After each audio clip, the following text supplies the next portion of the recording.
we're going to need to get them on stage. Sorry. Okay. Just let me know when you're ready for it. Okay. I will. Thank you.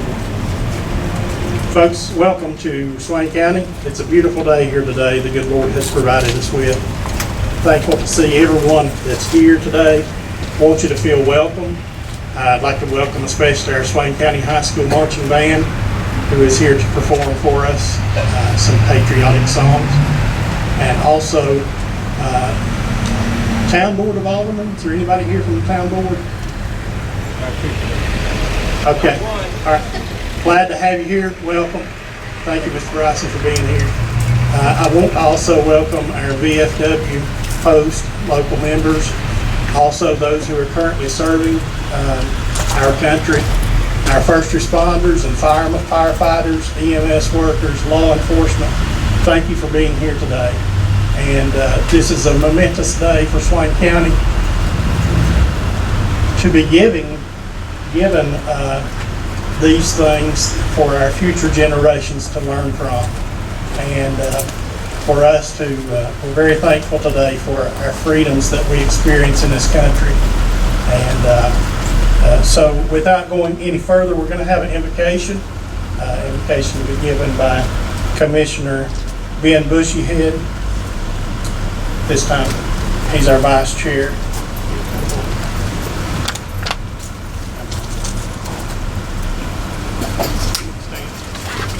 Please stand and remove your cover.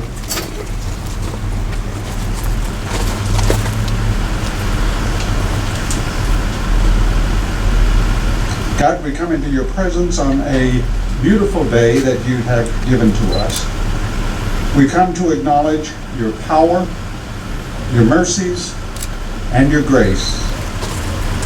Throughout our histories, you have blessed our country, our state, and our county. Today, you have given us reason to step forward proudly and state our appreciation for the freedoms we enjoy. We thank you for the ideas of freedom which you impressed and implanted within the minds of those who helped establish this country. We thank you for the brave men and women who wore the country's military uniforms, and in doing so helped guarantee the freedoms you advocate and will remain in place. Thank you also for the families who waited for the return of sons and daughters. Too often, too many families were devastated when their child could not return. We pray for them and for each person gathered here today, that we take no freedoms for granted. For the instruments of our stated freedoms, the Declaration of Independence, the Constitution, and the Bill of Rights, we pray they remain our guiding lights as the U.S., the light upon a hill, testifying ourselves to be free only by your mercies. We thank you for Vance Patterson and the Foundation Forward Incorporated, who gifts to the citizens of Swain County these replicas of freedom we dedicate today. Oh God, may you and your laws forever remain in our hearts as we seek the right path forward. In the name of your Son's holy name, we pray. Amen. If you remain standing, please, for the presentation of the colors. Forward, march!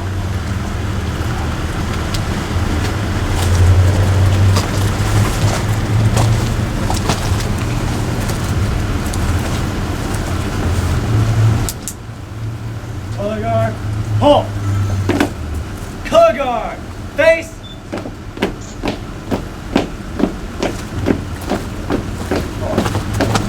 Color guard, halt! Present, colors!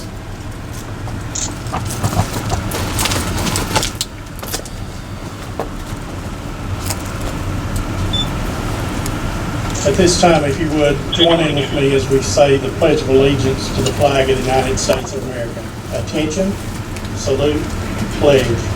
I pledge allegiance to the flag of the United States of America and to the republic for which it stands, one nation, under God, indivisible, with liberty and justice for all.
Order, colors.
Color guard, face.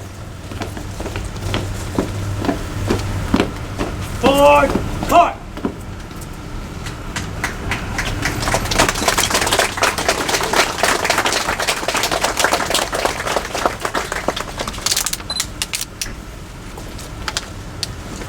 Let me see this time. Again, it's good to have Town Alderman member Rick Bryson with us this evening. Thank you for being here. Are there others in the crowd? Anybody elected official besides Curtis Cochran, our sheriff? Glad to have you here, Curtis. Thank you for being here. Our county commissioners are here. Vice Chair Commissioner Ben Bushyhead, Commissioner Kenneth Parton, Commissioner Danny Burns, and Commissioner Roger Parsons. And we're glad to have them here today. Right. At this time, I'll ask for Mr. Vance Patterson to come forward and give you a picture of their vision.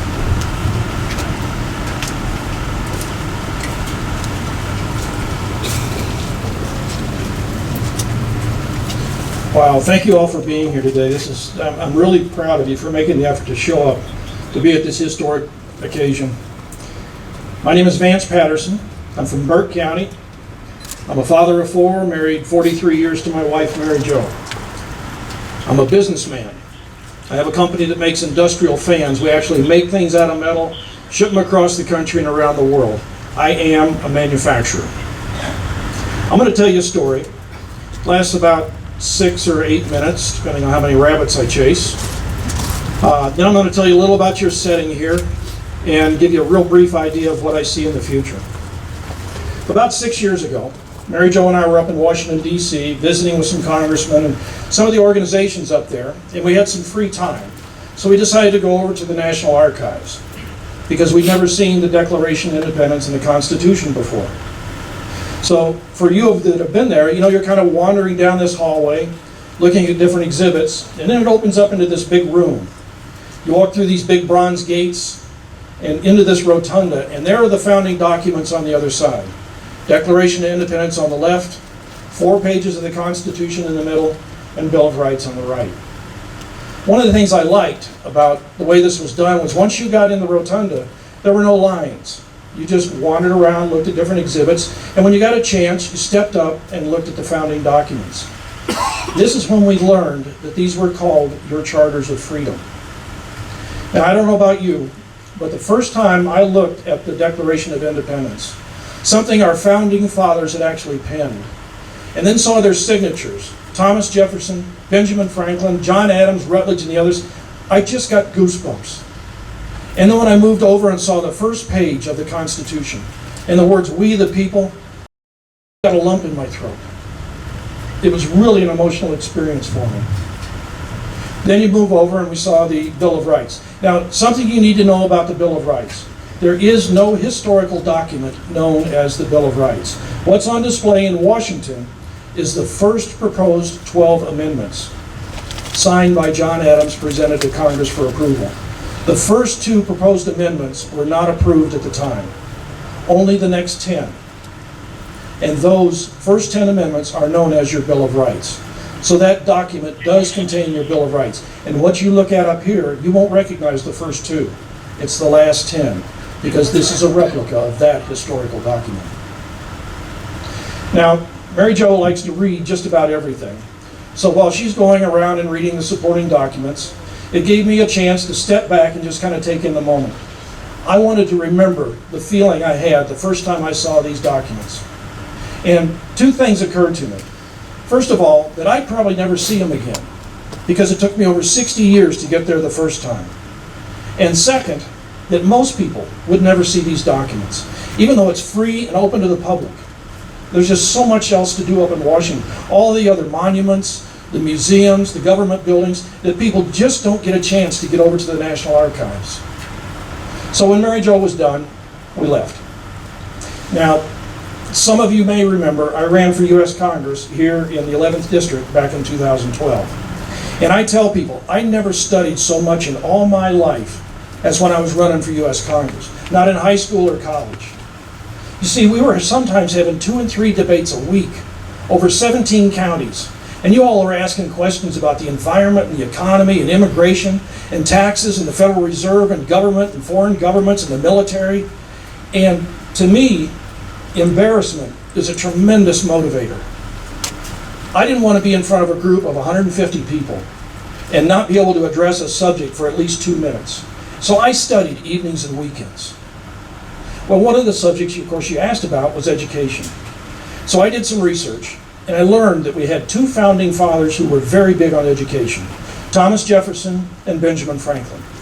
They're the ones that gave us the 3 levels of education. A primary level to teach our youth how to function in life, and that's where you get reading, writing, and arithmetic. A secondary level to teach our youth how to survive in the world, and that's where you got into geography and history and some of the trades and living languages and civics. And then the third level, the advanced level, is where you get into arts, the sciences, professions, and what's known as a culture of virtue.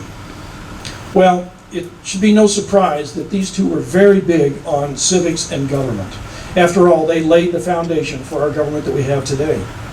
They believed that in order to have a free and independent society, you must understand how government works. That you cannot control what you do not understand. Well, towards the end of my campaign, I remember Mary Jo and I were attending the National Day of Prayer meeting on the old Burke Courthouse Green, downtown Morganton. And towards the end of the service, the thought came to me, what if I could duplicate the experience we had up in Washington the first time we saw these documents? What if I could bring that experience back to the citizens of Burke County?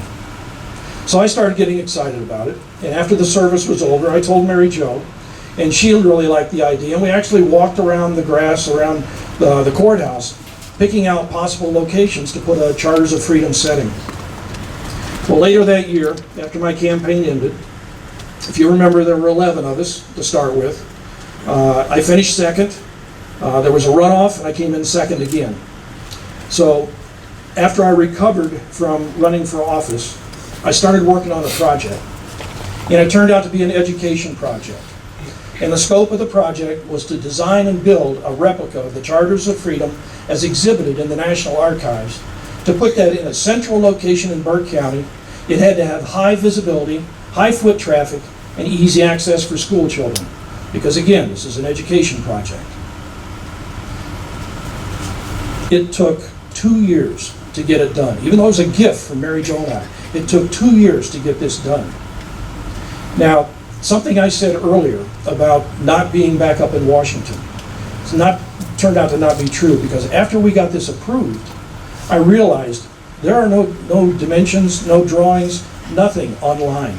And we'd only seen these documents once. So the day after we got it approved, we got back in our car, drove up to Washington, walked into the National Archives, into that rotunda. Now, they won't let you take out a tape measure and start measuring a national treasure. So we had a plan. Mary Jo went one way, and I went the other. And I stepped up in front of the U.S. Constitution and did this.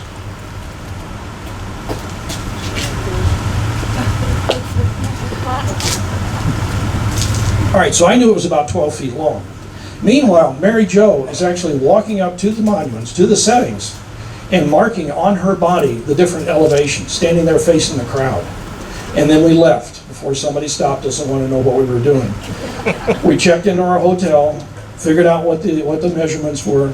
So while your setting here is not quite exactly what's up in Washington, keep in mind it's based on 2 steps of a short guy and 3 marks on my wife's body.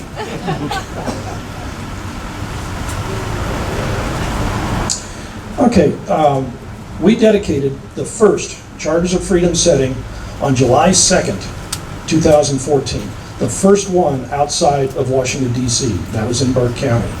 It was so well received that we decided to do another one.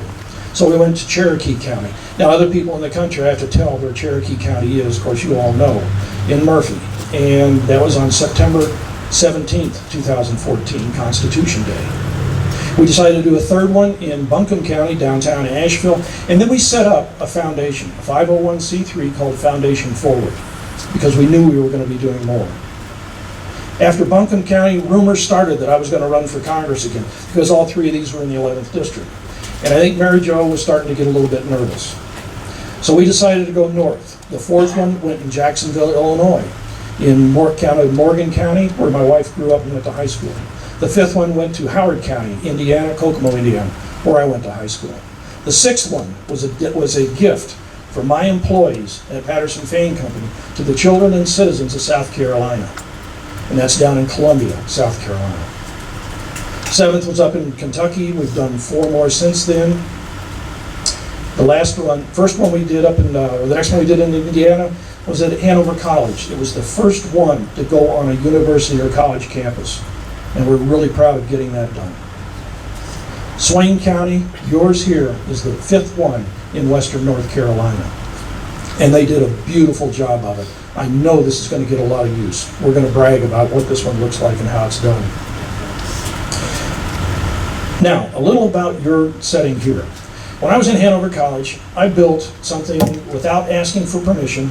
I built a white cross in front of the Sigma Chi house. That was 46 years ago, and what I learned was, if you want something to last, a monument or a setting to last, you put more underground than above ground. Your monument here, your setting here, goes down 3.5 feet in the ground. It's reinforced, solid, poured concrete. It then comes up into a solid, poured concrete core. Just the foundation and the core of this center setting weighs over 38,000 pounds, over 19 tons. It's then covered with 4 inches of brick. There are 6 documents. Each document is on 1/4 inch etched bronze, weighs over 60 pounds. It's then covered by, you think it's plastic, it's not. It's bulletproof glass, unbreakable, bulletproof glass. Please don't try it. There are 5 plaques on this, actually 6. The center plaque here in the middle, the emblem, is rather unique. We commissioned some artists around the country to design this for us. The eagle represents the Declaration of Independence. Proud, bold, defiant. There are 7 stars above the eagle, which represent the 7 articles of the U.S. Constitution. And there are 10 stars under the eagle, which represent your first 10 amendments, your Bill of Rights. There are 5 other plaques on the monument. 2 on the center one have raised letters so children and other people can do rubbings. There's an information plaque which talks about the original documents up in Washington. There'll be a dedication plaque now that we have a date of dedication. And on the back, there's a vault, and on the vault, in the vault will go a time capsule. The plaque on it will read, to be opened Constitution Day, 2087, 300th anniversary of our U.S. Constitution.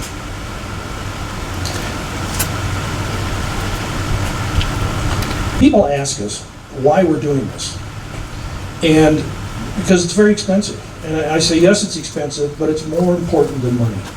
I believe it gives us a direct link to our founding fathers by helping to preserve what it is they gave this country. A government to serve and protect we the people. From the first, I have said that this is an education project.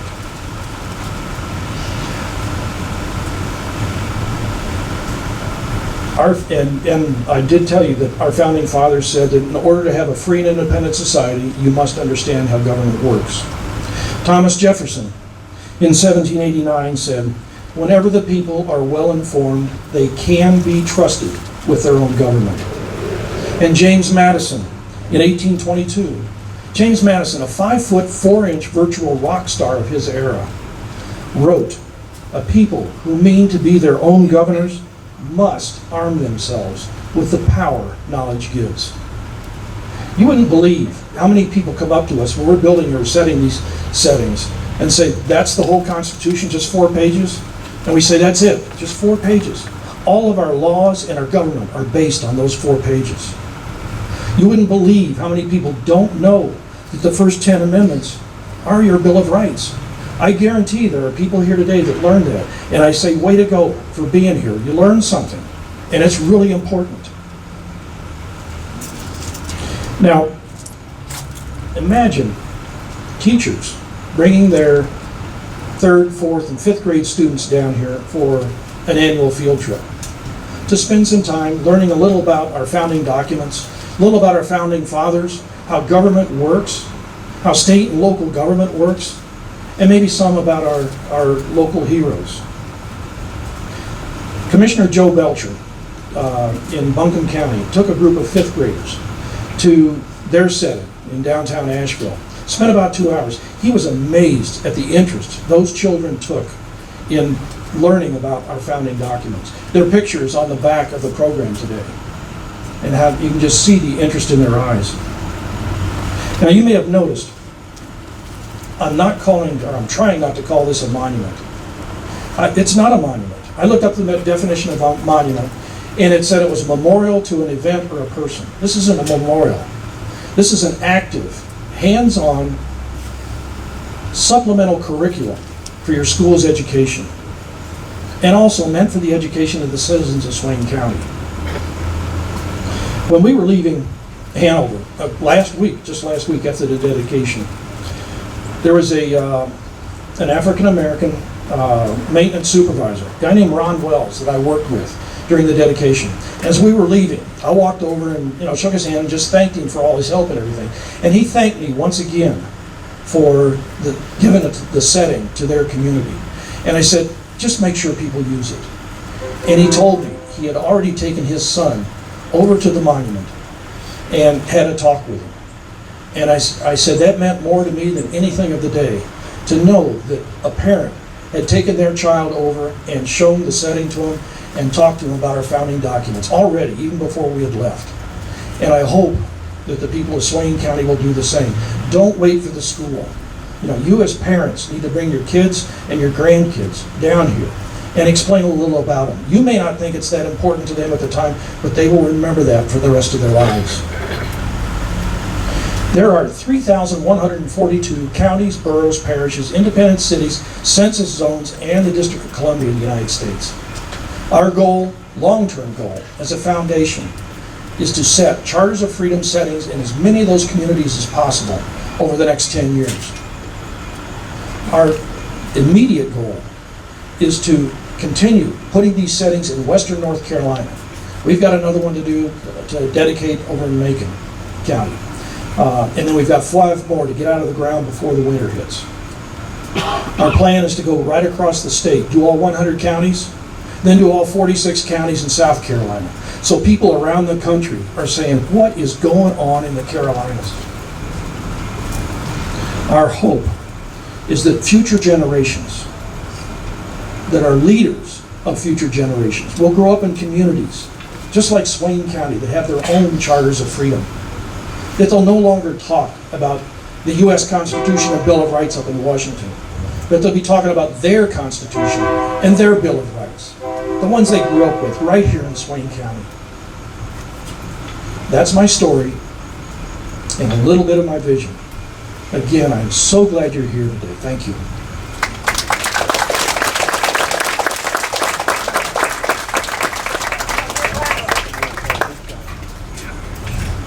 It's a good thing I wrote big.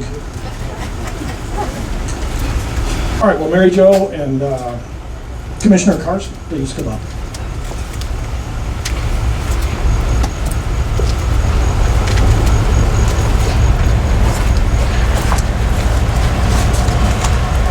The Charters of Freedom setting, located at downtown Bryson City, North Carolina, is hereby gifted from Vance and Mary Jo Patterson of Burke County, North Carolina, to the children and citizens of Swain County, North Carolina. All rights, responsibilities, and care for the monument displaying the Declaration of Independence, the United States Constitution, and the Bill of Rights are hereby transferred to Swain County this day, September 28, 2017.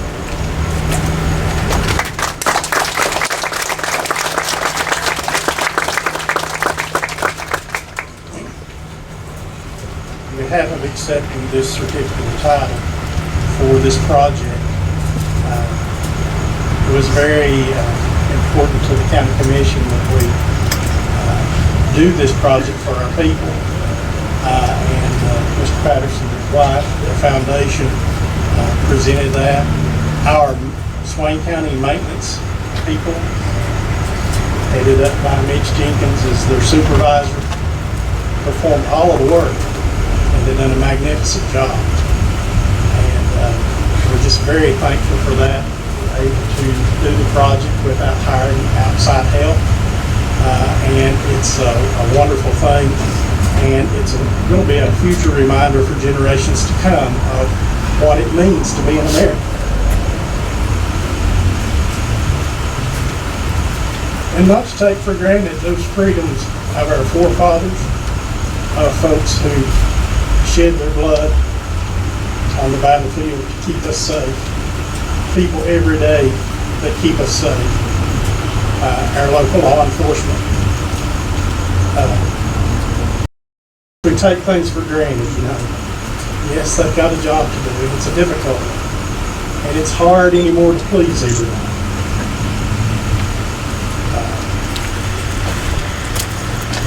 I have this sticker on my lapel here.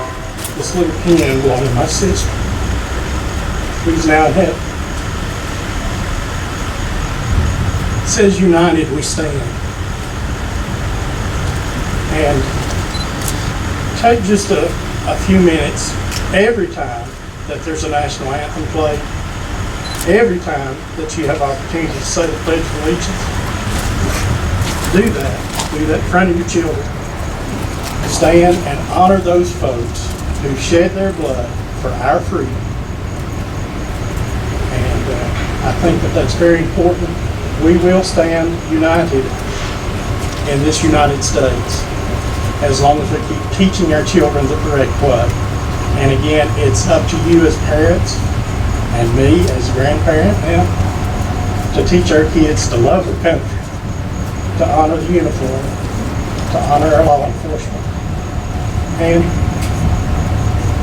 number one, I guess, is what the good Lord said, love your neighbor just exactly like you do yourself.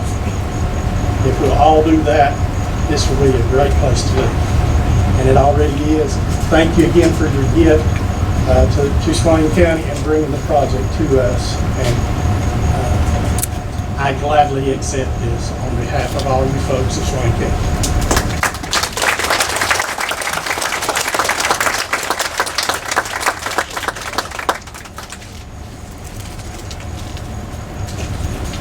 Can I get the VFW commander up front?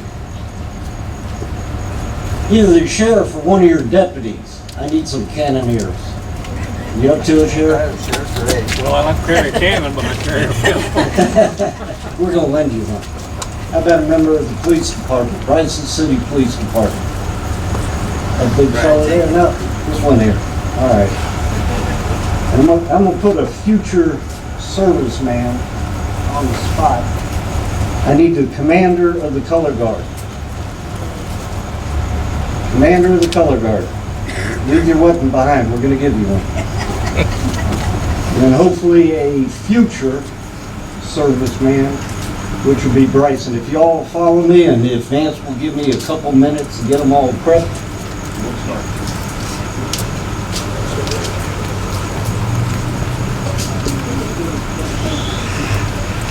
All right, we just got two more things to do that are really kind of fun. I mentioned the time capsule. We're not doing the time capsule today. There is a time capsule in the back that will be sealed in the vault later on this year. In that time capsule will be letters. There'll be one from the commissioners, there'll be one from law enforcement, veterans group, education groups, community service groups, that type of thing. There'll be one from me in there, and memorabilia. We'd also like to have the front page of the newspaper for the week. So if somebody would notify the newspaper, we'll do that. And it's not that we want to read about the dedication or anything. We just want people in the future to know what the news was commonplace during the week. The vault will then be sealed. It won't be open until September 17th, 2087. Now, we're going to give the combination to your commissioner, chairman. So if there's any problem opening the safe, and you're here, and, well, you know who had the combination last.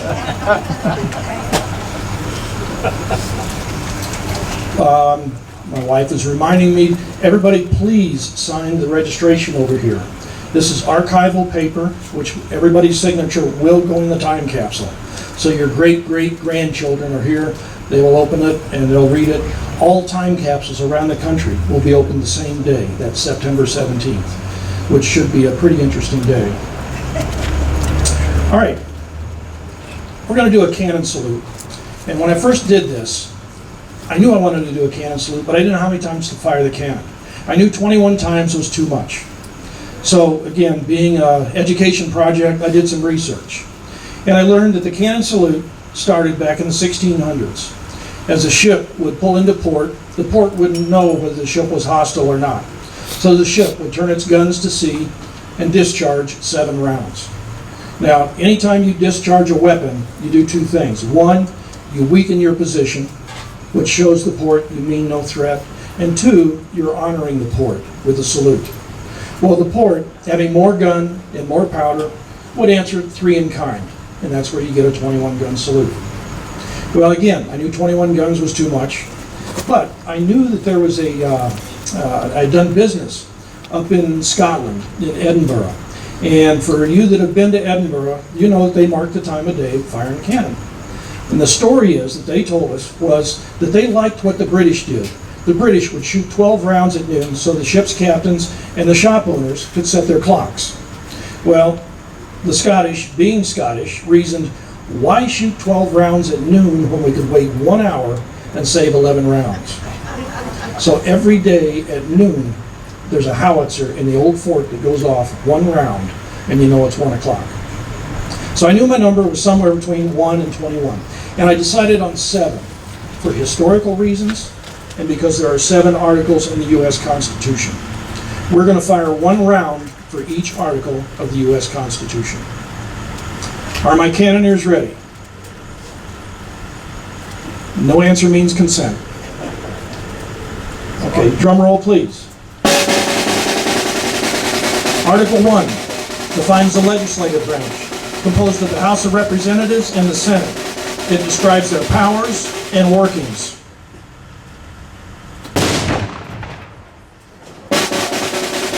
Article 2 defines the executive branch, the qualifications for President and Vice President, their powers, duties, and means of removal from office.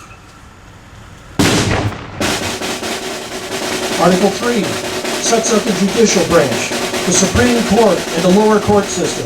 It protects the right of trial by jury and defines treason.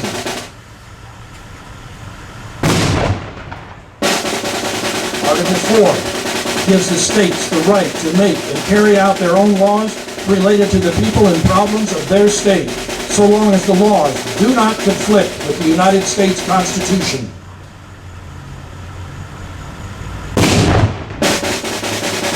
Article 5 outlines the process for amending the United States Constitution. Article 6 sets the status of the United States Constitution as the supreme law of the land, to which all leaders, including the legislative, executive, and judicial, must be loyal. Article 7 addresses the ratification and declares that the United States Constitution should take effect if 9 out of 13 states ratify. Children and citizens of Swain County, I give you your charters of freedom.